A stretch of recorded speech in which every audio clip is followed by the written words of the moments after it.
अगर ये कह रहे हैं कि असदुद्दीन ओवैसी को तुमने धोखा दिया, तुमने असदुद्दीन ओवैसी को धोखा नहीं दिया। तुमने कोचा दामन के गरीबों और मजलूमों, नौजवानों को और मां और बहनों के पीठ में तुमने खंजर घोंपा है और कभी भी यहां की आवाम तुमको माफ नहीं करेगी। अगर हिम्मत है तो आज आओ, इस्तीफा दो, आज इस्तीफा दो। मैं इन चारों बेईमानों से कह रहा हूं, अगर तुम में हिम्मत है तो इस्तीफा दो। खुदा की कसम खाकर कह रहा हूं, तुम जब दोबारा चुनाव लड़ोगे इस्तीफा देकर, तुम्हारी जमानत नहीं बचेगी।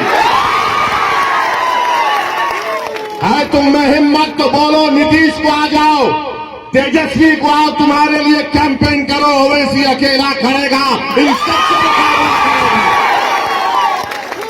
मगर इस्तीफा नहीं देंगे, इस्तेसाल करेंगे। इनमें हिम्मत नहीं है इस्तीफा देने की। अरे तुम नहीं जीते, मजलिस की मोहब्बत में अवाम ने वोट किया।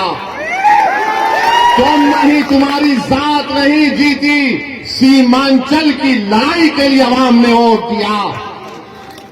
तुम्हारे बाप की वजह से तुम नहीं जीते, सीमांचल के गरीबों की वजह से तुमको कामयाबी मिली। ये समझ गए कि इनकी जात बहुत बड़ी है, इनफरादियत बहुत बड़ी है। अरे याद रखो, असदुद्दीन ओवैसी को अगर आज पहचान मिली तो अल्लाह के फजलो करम से मजलिस इत्तेहाद और मुस्लिमीन की वजह से मिली। मैं मजलिस की वजह से हूं, अगर मजलिस नहीं मगर नहीं हूं तो मैं कुछ भी नहीं। तो इन लोगों ने समझ लिया कि हम बहुत बड़े हो गए। अरे तुम कभी बड़े नहीं हो सकते। तुमने कौम से गद्दारी की, सीमांचल से गद्दारी की, गरीबों से गद्दारी की। तुम छोटे थे और हमेशा छोटे रहोगे इंशाअल्लाह। मेरे अजीज दोस्तों और बुजुर्गों, ये चार के चार जब निकलकर लालू के घर पर गए तो किसी ने मुझे तस्वीर भिजाई थी कि ये चार के पैर में चप्पल नहीं है, नंगे पैर बैठे हैं। चार के पैरों में चप्पल नहीं है, नंगे पैर बैठे, और लालू उसकी औलाद के पैर में चप्पल है। ये तुम्हारी इज्जत है। अरे हम तो तुमको अपने कंधे पर बिठाया था सीमांचल की जनता ने। सीमांचल की जनता ने तुमको अपनी आंखों का नूर बनाया था, अपनी पहचान बनाया था, मगर तुमको इज्जत रास नहीं आई। तुम चले गए, उसके पैरों में चले गए, तुम लालू के परिवार के। यहां पर महागठबंधन ने सीमांचल में जनसभा की तो इसी कोचा दामन के मौसूफ ने आखिरी सफ पे उनको बिठा दिए और फोटो डाल रहे कि मैं बैठा हूं। अरे बेशर्मो, कभी तो अपनी इज्जत का तो ख्याल कर लेते। तुमको अल्लाह इज्जत दे रहा था, तुमको इज्जत रास नहीं आई। मगर मेरे अजीज दोस्तों और बुजुर्गों, सीमांचल किसने कहना शुरू किया? क्या राजद ने कहा सीमांचल? क्या लालू ने कहा सीमांचल? क्या नीतीश ने कहा सीमांचल? क्या मोदी ने कहा सीमांचल? सीमांचल अगर किसी ने कहा तो मजलिस इत्तेहाद और मुस्लिमीन ने कहा। आज हम सीमांचल कह रहे हैं तो सबको मजबूरी की हालत में बोलना पड़ रहा है सीमांचल, सीमांचल, सीमांचल। मैं आपसे वादा पहले भी किया था और आज भी कर रहा हूं, अगर सारी दुनिया मेरी खिलाफ हो जाए तब भी अकेला असदुद्दीन ओवैसी खड़े होकर सीमांचल की लड़ाई लड़ेगा। मैं दुनिया के खिलाफ जाने को तैयार हूं। और जो लोग धोखा दिए सीमांचल की आवाम को, सुन लो, अल्लाह सुब्हाना व तआला तुमको जलील और रुस्वा करेगा। अरे 2025 आएगा, तुम मुंह नहीं खोल सकते तुम्हारे सियासी आकाओं के सामने।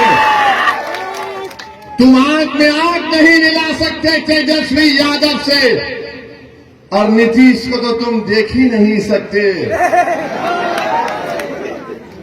आज बताइए इनकी क्या अहमियत है।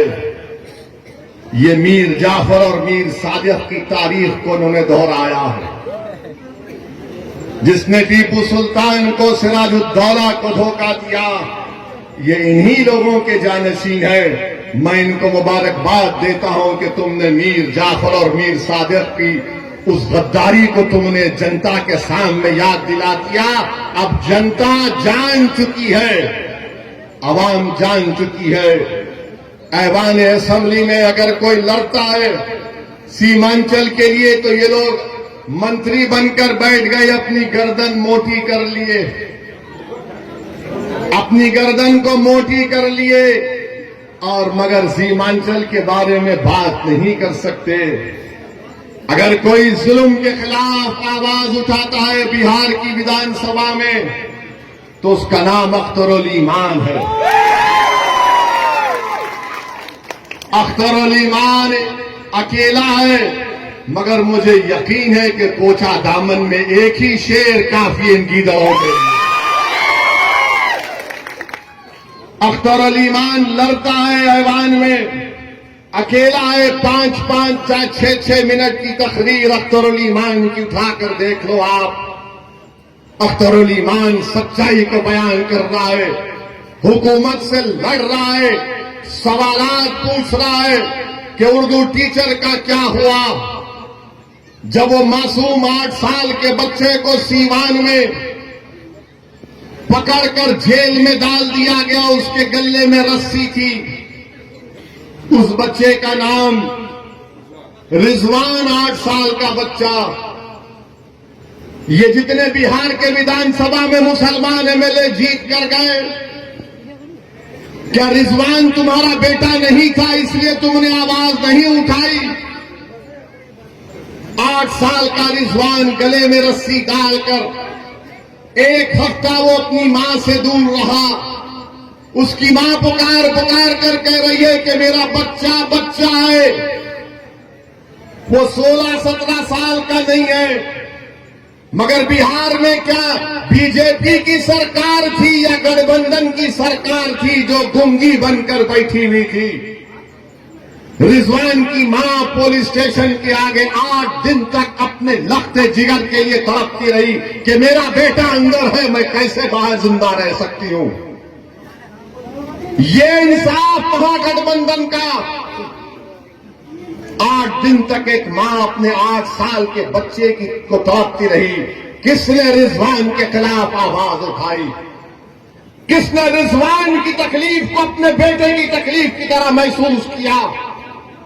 किसने उस तड़पती हुई मां के आंसुओं को समझा? वो मजलिस इत्तेहादुल मुस्लिमीन और असदुद्दीन ओवैसी और अख्तरुल ईमान थे जिन्होंने रिजवान के लिए आवाज उठाई। ये महागठबंधन के लोग क्यों नहीं बोले रिजवान के बारे में? अरे तुम बोलो ना रिजवान के बारे में, तुमने क्यों नहीं बोला? बोलो, इल्जाम लगाने वाले हम पर रिजवान पर नहीं बोले। वैशाली में गुलनार नाम की एक बच्ची, वैशाली में गुलनाज एक बच्ची का नाम था, उसको जला दिया गया। क्या गुलनाज के खिलाफ महागठबंधन का कौन सा मंत्री बोला? ये कोचा दामन का बेईमान जो भागकर तेजस्वी के पैरों में पड़ा। क्या गुलनाज पर बोल नहीं सकते थे? नहीं बोलेंगे। अख्तरुल ईमान वैशाली को गए, गुलनाज के बारे में बोला, ये कुछ नहीं बोल सके। फिर मॉब लिंचिंग हुई गाया में, छपरा में, समस्तीपुर में, ये नहीं बोल सकते। मॉब लिंचिंग हुई मुसलमानों की, ये नहीं बोल सकते। किसके खिलाफ बोल सकते हैं ये तमाम बेईमान लोग? मालूम आपको किसके खिलाफ इनकी जबान चलती है? गुलनाज पर नहीं बोलेंगे, रिजवान पर नहीं बोलेंगे, बेगूसराय समस्तीपुर के मॉब लिंचिंग पर नहीं बोलेंगे। किसके खिलाफ बोलेंगे? ओवैसी के खिलाफ बोलेंगे। ये बी टीम है, वो फुला टीम है, ये उससे मिला हुआ है। अरे बेईमानो, तुम बुज़दिल हो, तुम मौत से डरने वाले हो, मैं मौत को अपनाने वाला हूं।